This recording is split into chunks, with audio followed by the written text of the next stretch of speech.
Hello everyone. मैं अंकिता गांधी। आज हम लोग डोमेस्टिक वायलेंस एक्ट 2005 के कुछ केसेस देखेंगे, क्योंकि आपका ये जो है जीएस पेपर में एडेड है, तो आपको बेर एक्ट तो अच्छे से पढ़ना ही पढ़ना है।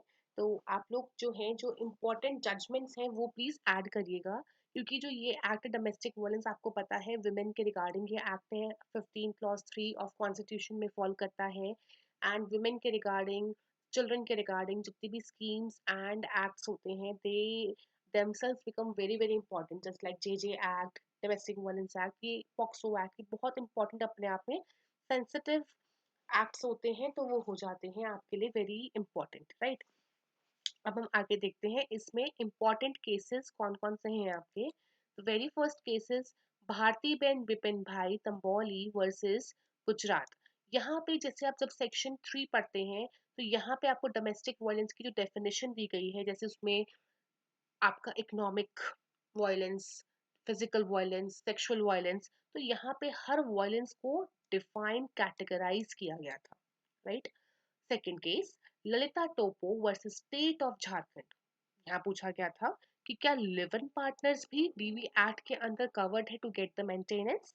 Yes, answer was yes, and this topic has become very important.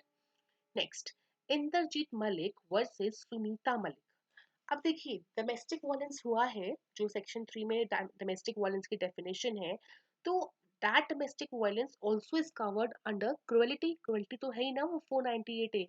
So these things will be interlinked. Also dowry prohibition, अगर डाउरी मांग रहे हैं उस वजह से आप क्या कर रहे हो, चाहे आप मेंटल टॉर्चर कर रहे हो, चाहे आप फिजिकल टॉर्चर कर रहे हो, तो वो आपका वायलेंस तो हो ही गया। तो dowry act, then your IPC 498, these all are interconnecting. So यहाँ पर ये बोला गया था that person is subject to the prosecution both dowry में भी और यहाँ पर भी, ठीक है। तो ये डोमेस्टिक वायलेंस से हट कर केस है आपका। द नेक्स्ट, हीरालाल पे हरुसुरा वर्सेस कुसुम नरोत्तमा दास हरसुरा। यहाँ पे क्या बोला गया था, जो आप डेफिनेशन पढ़ते हो 2Q में रिस्पोंडेंट की, कि क्या उसमें मेल मेंबर्स आएंगे या फीमेल भी इंक्लूड हो सकते हैं। बोला गया इवन द फीमेल, लाइक अगर मदर इन लॉ ने किया है, ठीक है, सिस्टर इन लॉ ने किया है, तो that is also the violence. Next, Sandhya Wankhede versus Manoj Bhimrao Wankhede. Similarly यहाँ पे भी यही चीज बोली गई थी कि females are not excluded, right. Fifth case, VD Bhanot versus Savita Bhanot. यहाँ पे क्या बोला गया था कि domestic violence act till the civil remedy and the criminal penalty is given in that cannot be committed prior to that entry into the effect and forcing the act retroactively। मतलब ये जो एक्ट है आपका 2005 से आया है, तो ये एक्ट जो है 2005 के बाद ही लागू होगा। हम इसको रेट्रोएक्टिव इफेक्ट, मतलब कि पहले पूर्वगामी इफेक्ट जो है हम नहीं देख सकते हैं। ये आपका रेट्रो प्रोस्पेक्टिव चलेगा, not the retroactive, because otherwise it will violate article 20 clause 1। Further, Rajesh Kumar versus state of Uttar Pradesh, अगर हम इसकी बात करते हैं, ये भी जो है आपका केस जो है क्रुएल्टी से रिलेटेड है, ठीक है। जैसे क्रुएल्टी होता था, उसके लिए यहाँ पे कमेटी भी फॉर्म करी गई थी, family welfare committee, to deal the cases of the cruelty under 498 A of IPC. तो कि यहाँ पे एक्चुअली गाइडलाइंस दी गई थी, कोर्ट ने यहाँ पे गाइडलाइंस दी थी, क्योंकि मिसयूज हो रहा था, डोमेस्टिक वायलेंस हो भी रहा है, अगर in the cases of dowry या फिर किसी भी वजह से अगर डोमेस्टिक वायलेंस हो रहा है, sometimes the female were misusing this thing, कि क्योंकि अगर मैं ये बोल दूं कि मेरे से डोमेस्टिक वायलेंस हो रहा है या क्रुएल्टी हो रही है, तो उनको तो अरेस्ट कर दिया जाएगा इन लॉज को।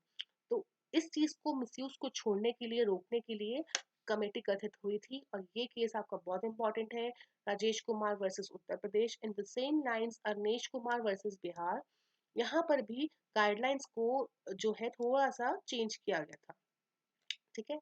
Moving further, Ajay Kumar versus Lata Shruthi, यहाँ पे ये हेल्ड हुआ था कि जो रिस्पोंडेंट की डेफिनेशन है 2Q में, वहाँ पे ब्रदर इन लॉ भी इंक्लूड हो सकता है, अगर वो साथ में रहता हो तो। क्या होते हैं, लोग अलग अलग भाई जो है अलग हो जाते हैं, तो वैसे तब अगर वो साथ में रह रहे हैं जॉइंट फैमिली में, तभी वो इंक्लूड होगा, अगर वो सेपरेटली रहे तो वो इंक्लूड नहीं होगा। कमाची वर्सेस लक्ष्मी नारायण। यहाँ पे क्या बोला था, जो सेक्शन 12 में आप एप्लीकेशन डालते हैं, जहाँ पे ये बोला गया है कि एप्लीकेशन जब आप डालेंगे, एप्लीकेशन डालने के बाद 3 दिन के अंदर जब मजिस्ट्रेट के पास एप्लीकेशन पहुंच जाती है, पहुंचने के रिसिप्ट के 3 डेज में ही फर्स्ट हियरिंग जो है हो जानी चाहिए। तो एप्लीकेशन आप कब डाल सकते हो, क्या उसका भी कोई पीरियड ऑफ लिमिटेशन है? क्योंकि ये जो आपका ऑफेंस है, इसमें सोसाइटल प्रेशर एंड ऑल की वजह से लोग जो हैं, जो विक्टिम्स जो हैं, वो कतरा सकते हैं कि हम कोर्ट ना जाएं। For that purpose the court said there can never be a starting point for limitation. इसके लिए कोई लिमिटेशन का पीरियड नहीं होगा। Next, now this is the most important case, Prabha Tyagi versus Kamlesh Dev. And I would recommend कि आप इस केस को अच्छे से पूरा पढ़ें, क्योंकि ये बहुत रीसेंट केस है, इसी साल का केस है, ठीक है। यहाँ पे ये बोला गया था दैट सेक्शन 12 जो है आपका डीवी एक्ट का, जहाँ पे मैजिस्ट्रेट के पास, जुडिशियल मैजिस्ट्रेट फर्स्ट क्लास के पास पावर है एप्लीकेशन को देखने की। हम एप्लीकेशन इसके सेक्शन 12 में ही डालते हैं, जुडिशियल मैजिस्ट्रेट फर्स्ट क्लास को, और फिर उसके बाद वो क्या है, उसके ऊपर आगे कॉग्निजेंस लेते हैं, ठीक है। तो वो जो है डोमेस्टिक इंसिडेंट रिपोर्ट, जो कि प्रोटेक्शन ऑफिसर या सर्विस प्रोवाइडर अंडर सेक्शन 4-5 में जो वो रेडी करते हैं, 4-5 red with your 9 and 10 section जो ये रेडी करते हैं, जरूरी नहीं है। This case is saying that section 12 mandatory ये नहीं बोलता है कि उनको कंसिडर करनी ही करनी है द रिपोर्ट जो प्रोटेक्शन ऑफिसर और सर्विस प्रोवाइडर ने डाली है अंडर सेक्शन 9-10 एंड 4 एंड 5। वो अपने अनुसार भी चल सकते हैं, they need not consider, so it is not mandatory. Hope आपको केसेस जो है समझ आए होंगे, and this is it. Thank you so much.